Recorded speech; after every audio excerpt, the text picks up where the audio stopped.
இதுதான் நம்ம பூர்வாச்சாரிய பரம்பரை கிரமம். ஆக அது நாதமுனிகளுக்கு வந்துருத்து.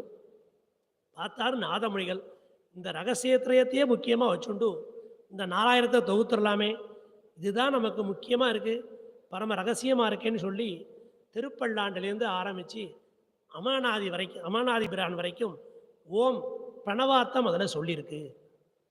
இவா நமோ நாராயணாய என்பாரே, நமோ நாராயணாய என்று சொல்லுமினே.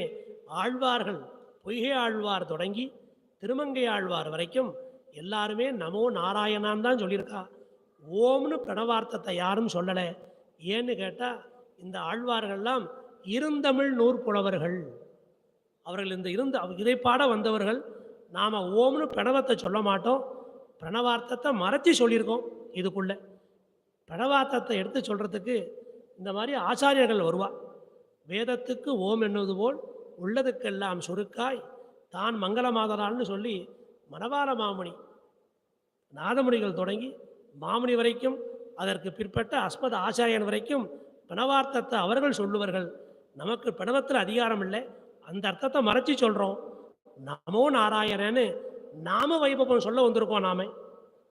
அதனால் அந்த நாம வைபவம் தான் எங்களுக்கு முக்கியம். நாராயணா என்று சொல்லுமினே கண்டுகொண்டேன் நாராயணா என்னும் நாமம் சொல்லி அதில் அந்த ஓம்ங்கிற விஷயம் திருப்பல்லாண்டு தொடங்கி அமரநாதிபிரான் அமலன் உவந்த மந்தின்னு சொல்கிறோம். அந்த ஆ ஊ மா அமரநாதிபிரான் வரைக்கும் அந்த பிரணவார்த்தத்தை சொல்லிட்டு கண்டுகொண்டேன் நாராயணா என்னும் வாடினேன் வாடி தொடங்கி அந்த நாராயண மாற்றமுல பதிகம் வரைக்கும் அப்பேற்பட்ட அந்த நாராயண பதார்த்தத்தை எடுத்து சொல்லி திருக்குறுந்தாண்டகம் தேடுந்தாண்டகம், அது எம்பெருமான்கிட்ட கைங்கரியத்தை பிரார்த்திக்கிறது, அந்த ஆயப்பலம் அது வரைக்கும் தொகுத்துட்டார் முதலாயிரத்தை. அப்போ அந்த அஷ்டாட்சரி ஓம் நமோ நாராயணாய இந்த 3 பதங்கள் சேர்ந்தது தான் அந்த முதலாயிரம். 2ஆம் ஆயிரமும்